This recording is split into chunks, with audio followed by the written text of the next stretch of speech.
Est-ce que vous vous êtes déjà demandé à quoi ressemblerait la France s'il faisait juste 2 degrés de plus en moyenne ? Ce chiffre des 2 degrés, on l'entend tout le temps et depuis longtemps, mais j'ai quand même l'impression qu'il a un peu perdu de son importance, de sa valeur critique. Parce qu'en vrai, c'est difficile d'imaginer que 2 degrés, c'est pas juste le plaisir d'enlever un pull. J'ai rencontré 3 consultants de BL Evolution qui ont créé le projet La France à 2 degrés. C'est une série de 6 histoires courtes qui mêle des ressources scientifiques et de la fiction pour qu'on se projette dans les chamboulements de la vie quotidienne d'une France à plus de degrés. On a travaillé ensemble pour créer une version audio immersive de ces récits et en faire un projet collaboratif. Toutes les voix de l'histoire qui suit sont enregistrées par des employés de BL Evolution. Dites-moi ce que vous en pensez avec un commentaire ou sur les réseaux, partagez ces histoires autour de vous et surtout, bonne écoute.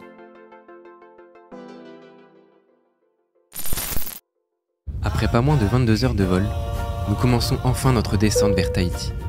Je m'approche du hublot pour contempler le spectacle qui s'offre à moi. Le paysage en dessous de nous est époustouflant, avec des eaux turquoises qui se profilent à perte de vue. Je suis plus qu'impatient de découvrir la Polynésie, terre de mes ancêtres. À peine sorti de l'avion, je réalise la particularité du climat tropical. La chaleur et l'humidité sont écrasantes. Une fois passés les contrôles douaniers, des habitants de Tahiti nous accueillent, moi et les autres passagers, avec des yaorana et des manavai Tahiti. J'aperçois au loin ma tante qui me fait de grands signes de la main. Je me dirige vers elle. Bonjour Tati. Yaorana Sohan, j'espère que t'as fait bon voyage. Comment s'est passé le trajet ? T'as pas eu trop peur de l'avion pour une première ? Si, j'étais très stressée au moment du décollage, et je n'ai quasiment pas réussi à dormir. Je suis exténuée. Oui, j'imagine. Allons-y, tu pourras te reposer à la maison. Nous avons une 40aine de minutes de route pour rejoindre la ville. Ah bon ?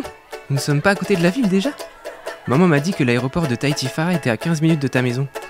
Non, l'aéroport de Tahiti Fara est sous l'eau. Lorsque je me réveille, il fait déjà presque nuit. Pourtant mon téléphone indique seulement 17h32. Alors que je m'approche de la cuisine, des voix résonnent et je découvre avec bonheur mon cousin Anapa et ma cousine Poé. Nous sommes tous les trois émus de nous rencontrer en personne pour la première fois, après plusieurs années d'échanges virtuels. S'ensuivent de longues discussions marquant nos retrouvailles, jusqu'à ce que nous abordions le sujet pour lequel je suis venu, le programme de relocalisation des habitants des îles menacées par la montée des eaux.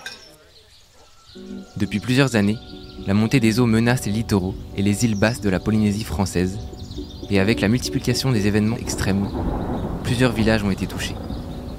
Ces dernières années ont été particulièrement dures pour les Polynésiens, à cause des nombreuses inondations et submersions marines. Je me souviens des photos et vidéos envoyées par Anata et Po. Terrible. Depuis, le programme de relocalisation s'est accéléré et permet à quelques proches des familles affectées d'en faire partie. Le fait que mes grands-parents résident sur l'une de ces îles menacées nous a permis de bénéficier d'un billet d'avion offert pour les rejoindre. Ma mère a insisté pour que je sois celui qui s'y rende, n'étant jamais allé en Polynésie. Sohan, ton cousin Anapa va venir avec toi à Rangiroa, au Tuamotu, pour le programme de déménagement. Génial ! Et moi ? Tu es encore trop jeune, Poé, et tu es à l'école. C'est pas juste. Anapa aussi. C'est pas tout à fait pareil avec la fac, mais le départ pour les familles est prévu dans 5 jours. Ça nous laisse le temps de faire découvrir un peu Tahiti à notre cousin, n'est-ce pas, Poé ? Ouais. Le lendemain, Anapa et Poé m'emmènent découvrir l'île. Nous nous baladons dans la matinée, puis nous décidons de déjeuner à une roulotte. Je suis tout excité, car ma mère m'a plusieurs fois parlé de son plat préféré, le poisson cru au lait de coco, et je meurs d'envie d'en manger. Mais en voyant la carte, je suis surpris de voir le dit menu barré. Mais, y a pas de poisson cru ? Ah, hé cousin, y a plus de thon en ce moment. C'est carrément difficile d'en pêcher. Et à cause du réchauffement des eaux, ils migrent vers des eaux moins chaudes. Typiquement vers les australes où ils descendent dans les eaux plus profondes. En plus, plusieurs raouis ont été mis en place. On peut en trouver surtout dans les bons restos. Mais laisse tomber les prix. Je suis déçu de ne pas goûter cette spécialité, mais le repas est malgré tout copieux. Nous nous rendons ensuite à la plage pour une baignade bien méritée. À notre arrivée, je suis profondément surpris par l'endroit. Nous sommes loin des cartes postales des années 2000 que ma mère avait conservées. La plage de sable est minuscule. On aperçoit des fondations de maisons partiellement englouties par les eaux. Qu'est-ce que c'est ? Ça, ce sont d'anciennes maisons ou d'anciens ouvrages de protection. Mais ils ont été grignotés par la mer. Et les gens sont partis. Voilà ce qu'il en reste. La mer a grignoté le littoral à ce point ? Je le confirme.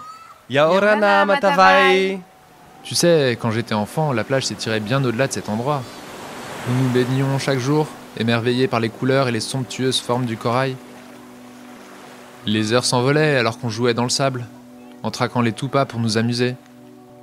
Cette plage était vivante, remplie du rire insouciant des enfants, des hommes qui chantaient en jouant du ukulélé, des femmes dansant au son des vagues. Et la nuit venue, nous partions en quête de langoustes, de poissons perroquets endormis dans leurs abris secrets.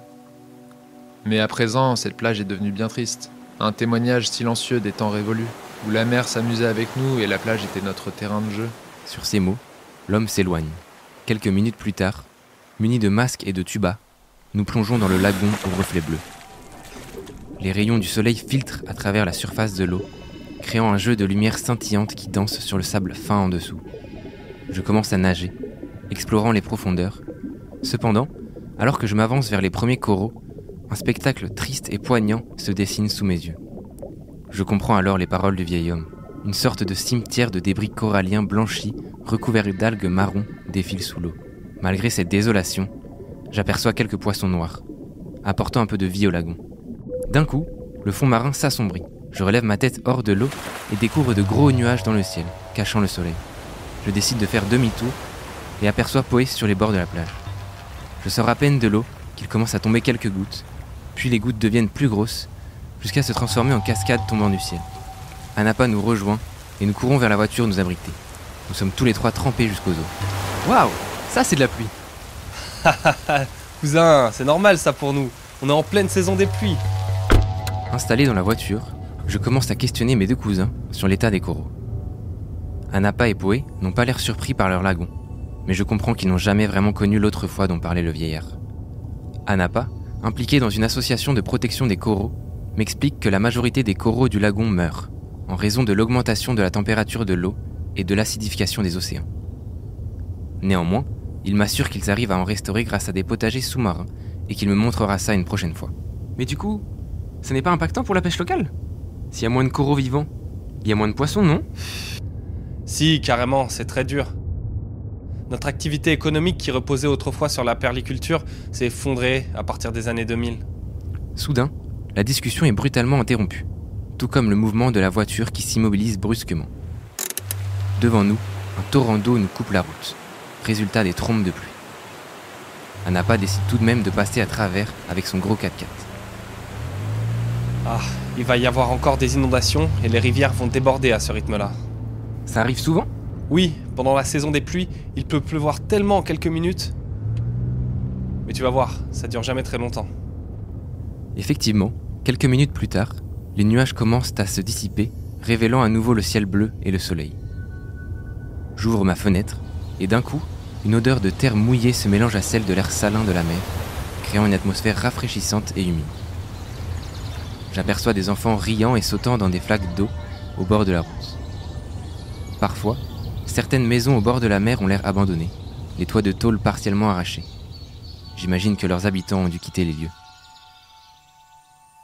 Les jours suivants se résument à la préparation de notre périple avec Anapa.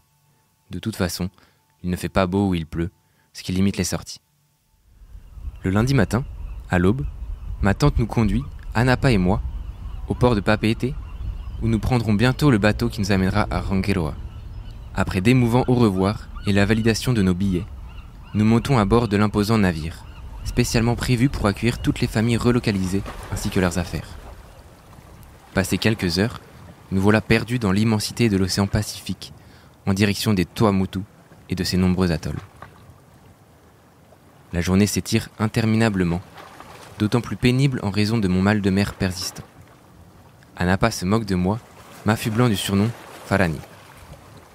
Le lendemain, la situation semble s'améliorer et j'ai la chance de découvrir des bancs de dauphins nageant au loin de notre navire, tout comme les poissons volants sortant hors de l'eau pendant plusieurs longues minutes, offrant ainsi une véritable féerie marine. Anapa semble aussi émerveillé que moi, mais il me confie qu'il aurait rêvé de voir des baleines à bosse qui ne passent malheureusement plus vers chez eux. Quelques 350 km plus tard, l'annonce tant attendue survient enfin. Nous approchons de l'atoll. À l'entente de cette nouvelle, je quitte en vitesse notre cabine et me précipite à l'extérieur pour scruter attentivement l'horizon. j'aperçois soudain des têtes de cocotiers sorties de nulle part, l'atoll n'ayant ni montagne ni colline. Contrairement à Tahiti, tout y est plat, à peine au-dessus du niveau de la mer. Nous débarquons vers 11h au port d'Avatoru, où nos grands-parents nous attendent et nous accueillent, des ombres de sagesse et de chagrin de leurs yeux. J'aperçois mon grand-père Tokai et ma grand-mère Eraim. Eh bien, nous y sommes. Votre venue marque un nouveau tournant. Le premier déménagement du programme de relocalisation. La dernière tempête aura au moins eu cet effet. Ne dis pas ça, Tokari. 15 personnes ont été emportées par la mer. Le séjour sera bref. Dans 3 jours, nous serons repartis vers Tahiti. Une nouvelle maison nous attend là-bas, à la presqu'île. Vous avez décidé d'aller là-bas ? Oui, mais nous sommes très peu nombreux à aller à Tahiti.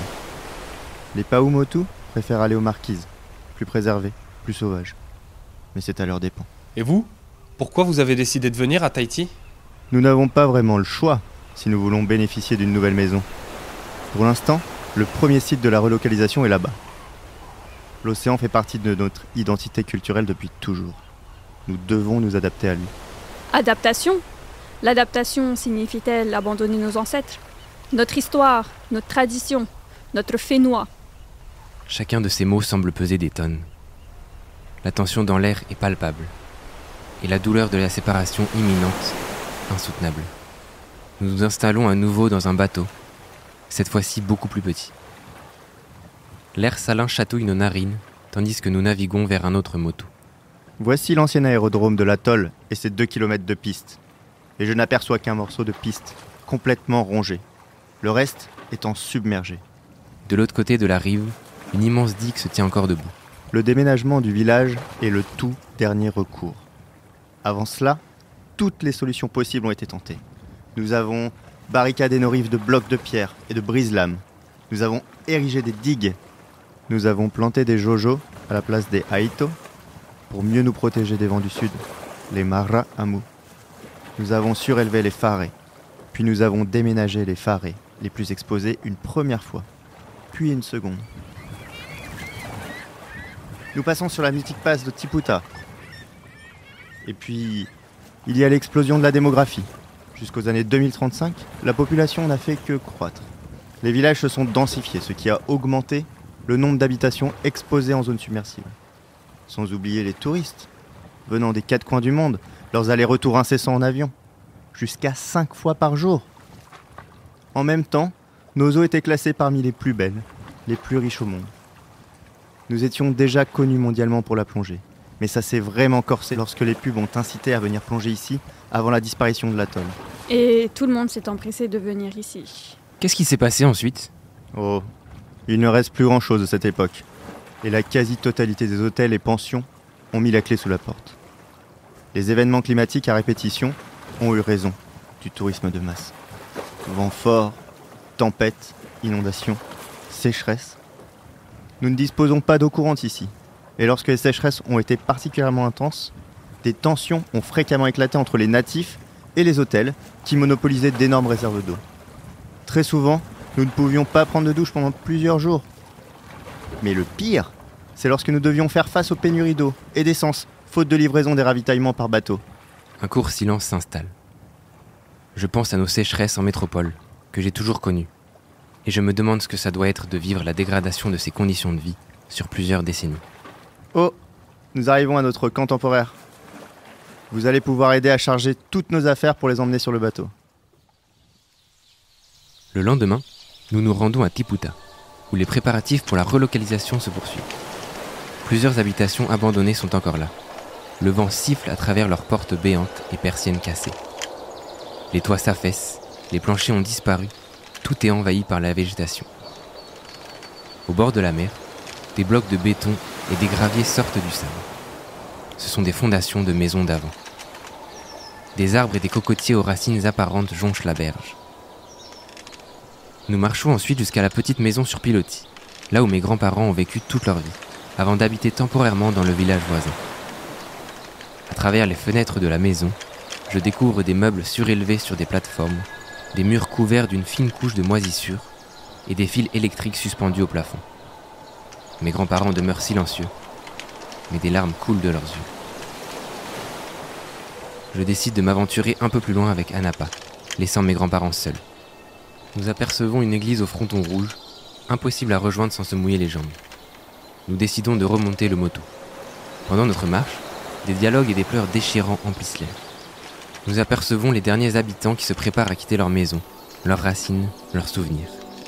Certains acceptent, résignés, que la montée des eaux ne laisse aucune autre option. D'autres, comme jadis ma grand-mère, voudraient rester pour se battre contre l'inévitable, espèrent le recul de la mer, que les esprits ancestraux protégeront leur terre sacrée. De retour auprès de nos grands-parents, nous restons muets pour respecter leur recueillement. Mon grand-père partage des mots tendres à l'égard de ma grand-mère, tout en posant sa main rassurante sur la sienne. Airani, notre culture ne sombrera pas dans l'oubli. Où que nous allions, nous emportons avec nous nos valeurs, notre histoire et notre profond attachement pour cette terre. Les ancêtres veillent sur nous, où que nous évoluions. Nous ne deviendrons pas de simples souvenirs. Le nom du Polynésien est indissociable de sa terre, même si celle-ci est sous les eaux.